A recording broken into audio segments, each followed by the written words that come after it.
So this is how Politico is reporting this story. They say that Biden administration officials see proof that their strategy is working in the hostage deal.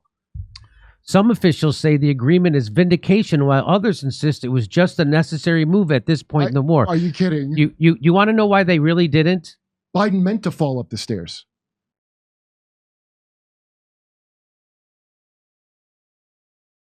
There was some concern in the administration about the unintended consequence of a pause. This is why they wouldn't do a ceasefire. You want to know the real reason? Because it would allow journalists broader access to Gaza and the opportunity to further illuminate the devastation there and turn public opinion against Israel. Oh, that's more important than children's That's lives. why they didn't want to do a pause in the slaughter of Palestinians because journalists would be able to go there and report what was actually happening. Hey, Politico, we guessed that. We all But guessed they it. buried that in the article. This is like paragraph 20. I know. Michael Rappaport might see this. This should be the lead, which is why I led with this. Yeah. That this is the lead. This is why they wouldn't do a ceasefire and a pause, because then the world would see what was actually happening and they would turn against Israel. That's why. We only got so much time to kill about 40,000 of them. Get the others moved the hell out into your countries, into Europe, where, I don't know if you know, people aren't too pleased with this. The last people they ran out and sent to Europe, they're kind of marching and angry. Israel is unlikely to ramp down its military operation in Gaza when the temporary pause ends, experts say. Israel officials, is it one of those experts Michael Rappaport. Michael Rappaport, and then that Setzelwitz guy? What is that guy's name? Sillywitz? Sillywitz? Israel officials have vowed to continue the offensive until it destroys Hamas, arguing in some case. So what they're going to keep doing is until all the people are out of Gaza, so they can take over Gaza, so they can build a canal through it, and they can get all the natural gas and oil that's underneath it. And that'll make and then they can settle it. And that's what the end game is. I know everybody here isn't pretending to be as dumb as Sagar and Jetty. Right.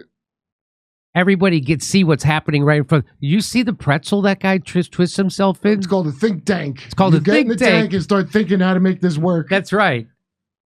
The only thinking that's going on is how to push propaganda.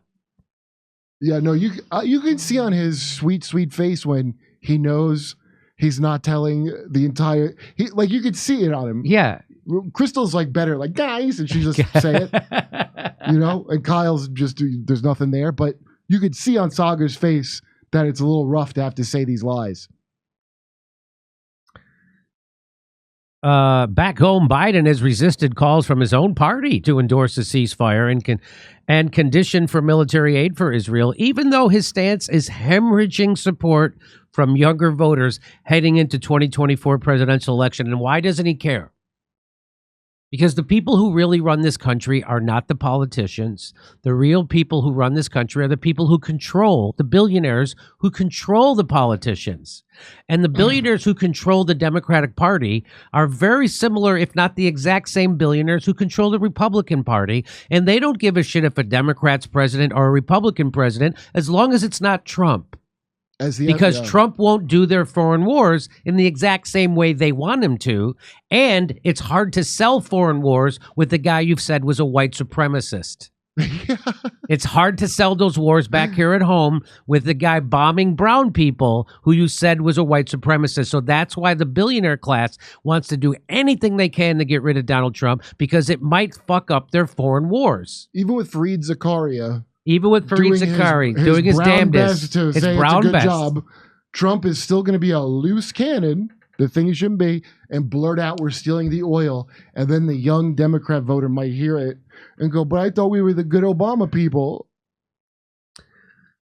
Now you know the rest of the story. Now you know why they wouldn't do a real ceasefire. Ceasefire is outrageous, Mike Johnson, the Speaker of the House, said. Why? Because people might actually see what's going on in Gaza, and they would be actually outraged.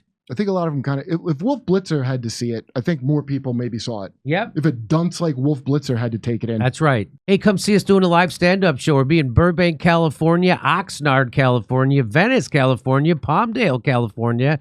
Then we're going to Omaha, Des Moines, Milwaukee, Lansing, Bend, Oregon, Portland, Oregon, Seattle, and Boston, Massachusetts. Go to jimmydore.com for a link for all those tickets.